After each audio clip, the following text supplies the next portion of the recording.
Bienvenidos mis hermanos, continuamos en este tríodo pascual. Como pueden ver, no hemos sacado videos estos días por la razón de que no quiero que nada los distraiga de lo que estamos viviendo. Al menos, aunque son cosas buenas, pero ahorita estamos en un tiempo de luto, en un tiempo de que deberíamos de estar con el corazón acogido, con un silencio interno, tiempo de familia, tiempo de meditar en la pasión de Jesucristo, en lo que ha significado la cruz de Cristo en nuestra vida. Uh, y y aunque estamos en este momento de tristeza, de oscuridad, porque eso fue cuando murió Jesucristo, estamos con esa luz de esperanza de la resurrección. Entonces, el jueves vamos a hacer un pequeño resumen. El jueves fue la última cena, el lavado de pies, la institución de la Eucaristía, la institución del sacerdocio, el envío al ministerio que se les dio. Y vemos cómo Jesús anhelaba ese momento. Pero también nos da una clave bien importante durante la última cena, cuando Judas toma el pan, entra en él Satanás. Eso dice las Escrituras, entró en él. Primero le había metido en su corazón la mala tentación, por decirlo así. Pero en el momento que él toma la Eucaristía, entra en él. Esa es para nosotros, teológicamente nos está diciendo que no podemos tomar la Eucaristía en pecado mortal porque dejamos la puerta abierta para que entre Satanás en nosotros. Después Jesucristo hace el acto de humildad del lavatorio de pies, donde Él dice: si ustedes me llaman Maestro y Señor y yo les lavo los pies. Nosotros debemos ser servidores de los demás. No se equivoquen exaltando o engrandeciendo a predicadores que admiran, o incluso sacerdotes que admiran porque predican bien o sirven bien, porque en realidad entre más crezcamos en el servicio, más servidores somos de los demás. En realidad somos servidores de ustedes. Y obviamente el sacerdocio, por ser sacerdote recibe un respeto y una admiración por el sacerdocio. Claro que sí, pero no por el servicio. El servicio simplemente, como dice las Escrituras, y cada quien hicimos lo que debíamos de hacer. Que al final de nuestros días solo digamos, solo somos siervos inútiles, que solo hicimos lo que debíamos de hacer. Entonces, instituye el servicio al Señor. Esto es el jueves. Y el jueves es flagelado, es golpeado. El jueves es, investigado.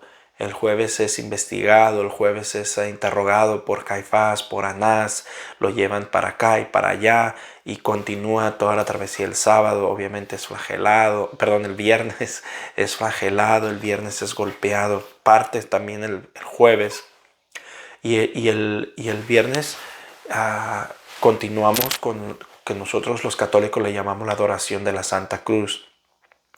Aquí quiero hacer un pausa porque a veces, por falta de conocimiento, por falta de entendimiento, los católicos nos dejamos engañar por nuestros hermanos separados cuando nos dicen que somos idólatras, que adoramos imágenes, y ponen el ejemplo de la cruz. E incluso en el misal y en todo lo litúrgico dice la adoración de la Santa Cruz. Entonces la gente luego lo dice: ya ves, si adoran. Y el católico que no sabe dice: ay, de veras, si adoramos a la cruz y no debemos de adorar a nadie más que a Dios. ¿Qué significa la adoración de la cruz? Ojalá y algún hermano no católico que esté escuchando esto abra su corazón y entienda. No te pido que creas porque esa es tu decisión. No estoy diciendo que regreses a la iglesia porque esa es tu decisión. Yo que más quisiera, pero esa es tu decisión. Por lo menos entiende, para que no vayas levantando falsos y juzgando al católico sin saber de lo que estás hablando. Por lo menos, ¿no? Entender. Por eso a mí me gusta profundizar en las otras sectas, porque solo así entiendo. Y en vez de juzgar, pues comprendo más a lo que se refiere. Y bueno, entonces la adoración de la cruz. Nosotros, primero que nada, para el católico, nosotros tenemos 4 tipos de adoración. Teológicamente está un poco más profundo, yo lo voy a resumir para entenderlo de una manera más palpable, más fácil. Pero hay 4 tipos de adoración. Está la latría, que esa es exclusivamente a Dios. Y esta es, como decía, exclusivamente a Dios, pero hay que entender la latría. Por eso el hermano protestante no lo sabe, no lo entiende y por lo tanto juzga, ¿no?, que somos idólatras. La latría es únicamente a Dios. Latría no es idolatría.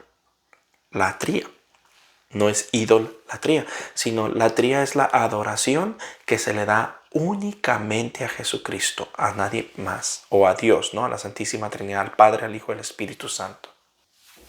Entonces, dicho esto, cuando el hermano protestante dice que somos idólatras, pues están malentendiendo el concepto. Idólatra no es adoración a adoración en general a cualquier imagen. No. Por eso nosotros los católicos es importante que entendamos. Idolatría son 2 palabras. Ido viene de ídolo. Latría viene de la adoración a la máxima expresión divina. Entonces, ídol es un dios falso. Eso lo sabemos. Ídol es un dios falso. Entonces, para que nosotros podamos cometer el pecado de la idolatría, tendríamos que reconocer, en este caso voy a hablar como católico, ¿no?, que es lo que los protestantes nos dicen.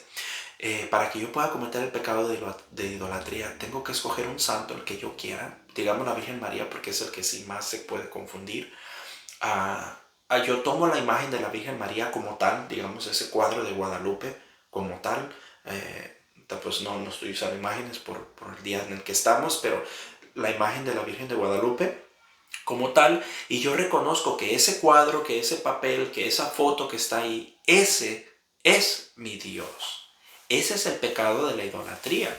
Y cuando yo reconozco que ese es mi Dios, entonces estoy agarrando una imagen religiosa, por religiosa que sea, y la estoy convirtiendo en un ídolo. Y al convertirla en un ídolo, le hago latría, o sea, la adoro en la máxima expresión divina. Entonces son 2 compuestos que se necesitan para cometer el pecado de la idolatría. Y voy a poner un ejemplo bien claro de lo que significa eso.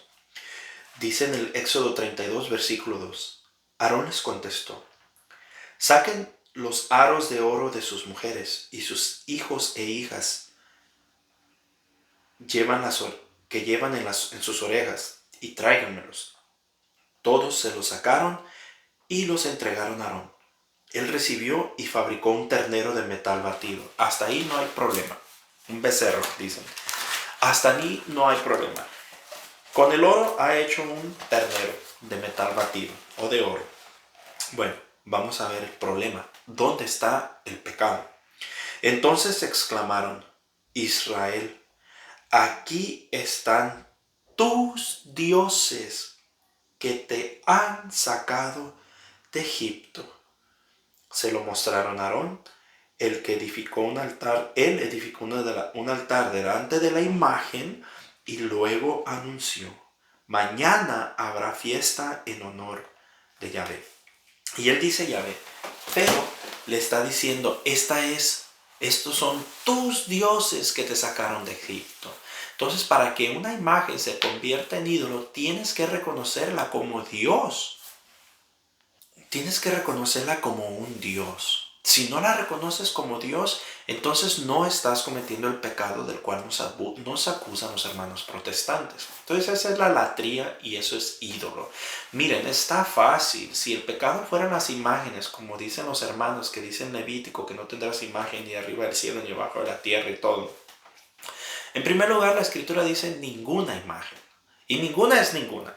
Entonces, si de verdad quieren tomar las Escrituras como está escrito, entonces por lo menos sean coherentes, no tengan ninguna imagen, punto. Ni de arriba, ni de abajo, ni de las aguas, ni de ningún lugar. No puedes tener imágenes si quieres tomar la Escritura tal cual como tú crees que dice ahí. Por lo menos sé coherente. Pero bueno, vamos a lo que vamos. Entonces, el problema sería imagenlatría. Si el pecado fuera que las imágenes están prohibidas, entonces fuera imagenlatría, no idolatría. Y ahí es donde se confunde el hermano protestante. No saben discernir, les han envenenado tanto la mente que literalmente ellos ya no pueden ver la diferencia entre una imagen religiosa y un santo. Perdón, y un ídolo. Ya no pueden ver esa diferencia entre la imagen religiosa y un ídolo. Ya no la logran entender. Porque si lograran entenderlo, tuvieran muy claro. Miren, el templo de Salomón estaba lleno de imágenes. Seres alados en todos lados, chapeados en oro, en las entradas, en las paredes, en el Santísimo, en el Santo, Santo, Santo, en la Arca de la Alianza había seres alados también. O sea, había ángeles, imágenes de ángeles. En todos lados había imágenes de ángeles en el templo. Entonces, pero no logran entender. Entonces, eso es para nosotros los católicos, ¿no? El primer punto es la latría. El segundo es la hiperdulia. La hiperdulia es otro nivel de adoración que es menos que la adoración que se le da únicamente a Dios.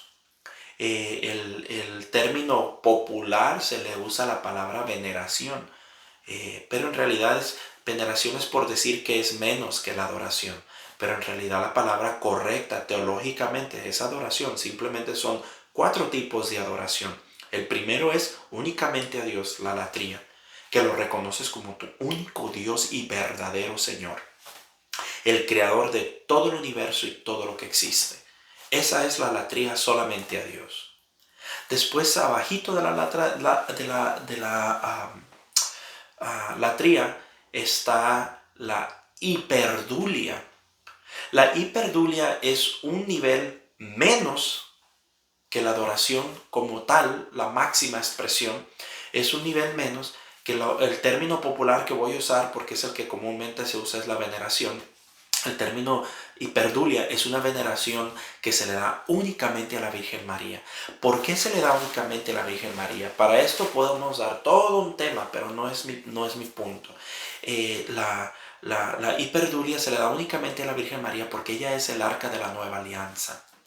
Porque ella es el sagrario donde se formó, donde donde fue formado nuestro Dios en carne. No es que la Virgen, y es otro concepto equivocado que tienen los hermanos católicos, cuando dicen, al decir que María es la mamá de Dios, entonces estamos diciendo que María hizo a Dios. No, eso, por favor, seamos coherentes. Si tú tienes un hijo, digamos que tú eres una mujer protestante, y tú tienes un hijo, ¿tú hiciste a tu hijo? Tú no hiciste a tu hijo. Tú no lo hiciste, Dios lo hizo. Tú solo lo formaste, lo engendraste en tu cuerpo, en tu vientre se formó, se engendró, se hizo materia. Esa alma entró a tu vientre, ya creada por Dios, y tú hiciste únicamente la materia, que viene siendo la parte carnal. La parte carnal. Pero tú no nomás eres madre del cuerpo, sino del espíritu de esta persona. Y no porque tú la hayas engendrado, perdón, no porque tú la hayas creado, no porque tú la hayas hecho, sino porque eres madre de este ser humano. Eres madre de este ser humano y la salvación de esa alma te pertenece a ti. Tú tienes que hacer tu trabajo como madre al irlo creciendo, al irlo educando para que tenga esa fe cristiana. Por eso es de que eres madre también del espíritu del alma, porque no puedes separarlo. El alma y el cuerpo y el espíritu de la persona no lo puedes separar. Tú no puedes decir, yo soy mamá de mi hijo del cuerpo, pero yo no soy de su alma. O yo soy mamá de mi hijo del alma, pero yo no soy de su espíritu, solo del cuerpo y el alma. No. Por lo tanto, la Virgen María es madre de Dios, porque Dios Jesucristo es 100% hombre y es 100% Dios. Entonces es madre de Dios. Y como madre de Dios me puedes decir que puede haber un título más alto, hablando 100% humanamente. Porque la Virgen María no es divina. La Virgen María es una criatura de Dios también. Es una creación de Dios. Ella fue creada por Dios. La Virgen María tiene el título de Theotokos, la madre de Dios. No porque ella haya creado a Dios, porque ella no creó a Dios, sino ella fuera la Dios, sino porque fue madre de Dios aquí en la tierra. Decir que la Virgen María no es madre de Dios es prácticamente como decir una herejía, porque si vas a hacer lo que hacían traía el nombre, los arrianos, que Jesucristo era Dios en el espíritu, pero su cuerpo no era Dios. Entonces cuando Él muere en la cruz, que murió el cuerpo, pero que Dios no estaba ahí. Entonces están como haciendo una dualidad en el espíritu, una dualidad de la persona, una dualidad del ser. Entonces eso es la herejía del arrianismo. Nosotros no, nosotros creemos que Jesucristo fue 100% Dios y 100% hombre. Por lo tanto, puede haber un título más alto y más grande que el ser madre de Dios. Tú ponle la descripción que tú quieras. Nosotros le llamamos hiperdulia. Los católicos le llamamos hiperdulia, que es el término correcto teológicamente hablando. Pregúntale o investigue en cualquier libro de teología y encontrarás la hiperdulia. Entonces, hiperdulia solamente a la Virgen María. Protodulia es solamente, que es el tercer punto, protodulia es únicamente a San José.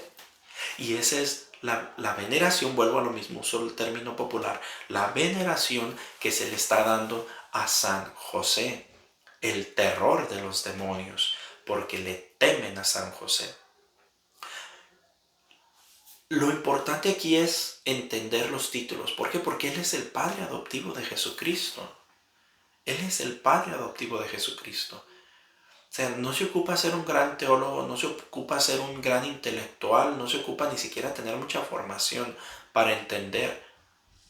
Si Jesús es Dios, ¿acaso puede haber un título más grande sin ser Dios que ser madre biológica de Jesucristo y padre adoptivo de Jesucristo? ¿Puede haber algún otro tipo de títulos más grandes que estos? Pregunto yo. Entonces, por eso a San José le damos la protodulia. Y ya de ahí tenemos la dulia o la dulia, que es general para todos los santos. San Francisco de Asís, el Padre Pío, todos los que tú quieras. También tienen su nivel de veneración. ¿Por qué? Porque han alcanzado la santidad, porque han vivido según la voluntad de Jesucristo, incluyendo los santos que están escritos en la Biblia, incluyendo todos los santos, todos los mártires que han derramado su sangre. Ahora, el propósito de todo esto, de todos los santos, de todas las imágenes, no las tenemos para adorarlas, no las tenemos para prenderles velas y que no que esté prohibido, simplemente ese no es el propósito. El propósito era, primero que nada, era la manera que se evangelizaba. Solo basta conocer un poquito la iconografía cristiana. Métete a estudiar la historia de la iconografía cristiana y entenderás que las imágenes nunca fueron para que nosotros estuviéramos haciéndoles procesiones o hincándoles y rezándoles, que no estoy diciendo que está mal, simplemente ese no era el propósito. El propósito era para que vieras a estas imágenes y estas imágenes ya te estaban evangelizando, porque el obrero regular o la persona regular no sabía leer y escribir. Entonces no podían leer la Biblia, aparte que eran carísimas las Biblias, no cualquiera podía tener una en aquel tiempo.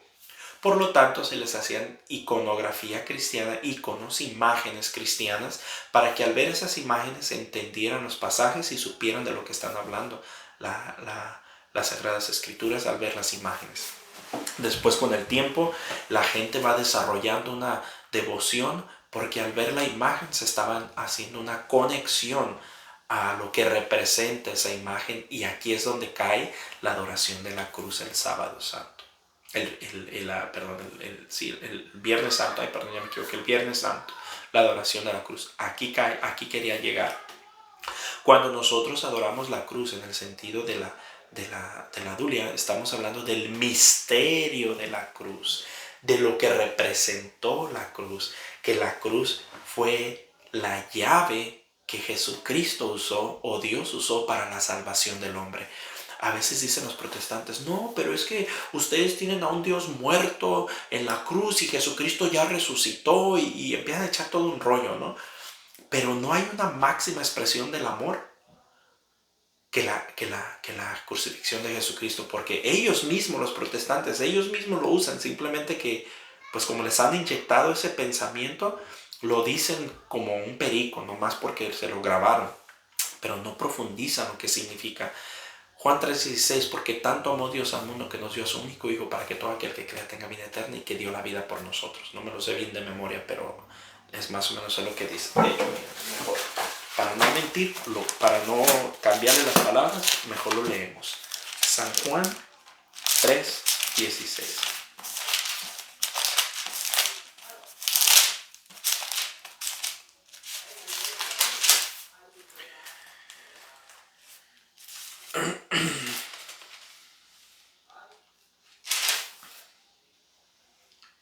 Así amó Dios al mundo, le dio al Hijo único, para quien cree en Él no se pierda, sino que tenga vida eterna. Ahora, para entender el contexto, porque dirán, ahí no dice que fue crucificado. Bueno, me voy a regresar hasta el 11 para que entendamos todo el concepto de lo que está hablando.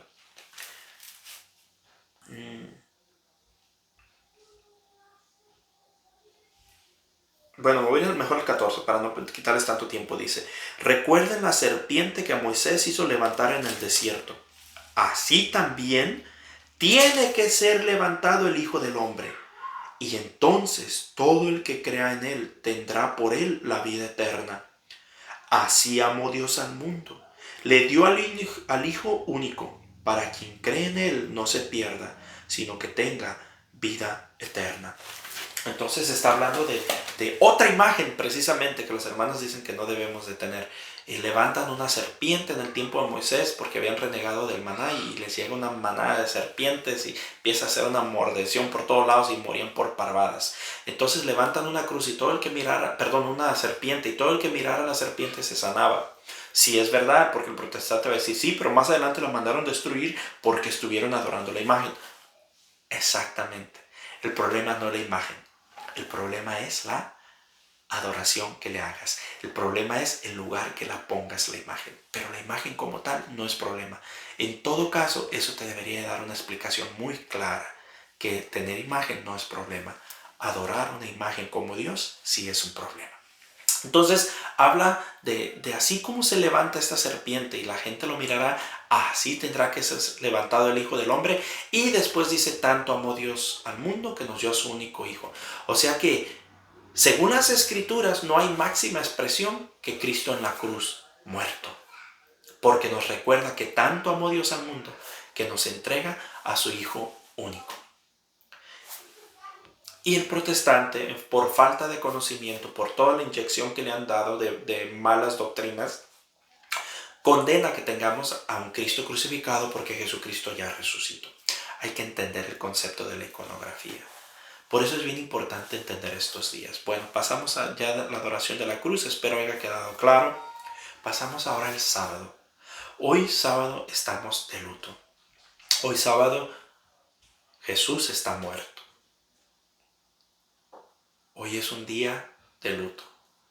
No es día para andar en fiestas, cumpleaños, bodas, aniversarios, qué sé yo. Ríos en México se acostumbra, ¿no? La Semana Santa. Estos días son para estar en recogimiento, con la familia, en recogimiento. Ojalá y se tomen el tiempo de ver películas cristianas con mensajes de santos. Ayer era un buen día para ver la Pasión de Jesucristo. Hoy pueden ver otro tipo de películas que los lleve a esa sintonía de Cristo. No es bueno andar en fiestas ni nada porque eso es mucho ruido, mucha platicadera, mucho te sales del concepto en el que estás viviendo el día de hoy. Hoy es un concepto para estar en recogimiento. Si puedes y tienes la opción de no trabajar, no trabajes. Estos días no son para trabajar. Para los que tenemos trabajos donde no hay opción, yo otro año nos toca trabajar, bueno, ahí es distinto. Pero aún así, trata de mantenerte en ese recogimiento, aunque es muy difícil, pero puedes buscarlo lo mejor que tú puedas. Hoy es un día de estar en oración, de discernir.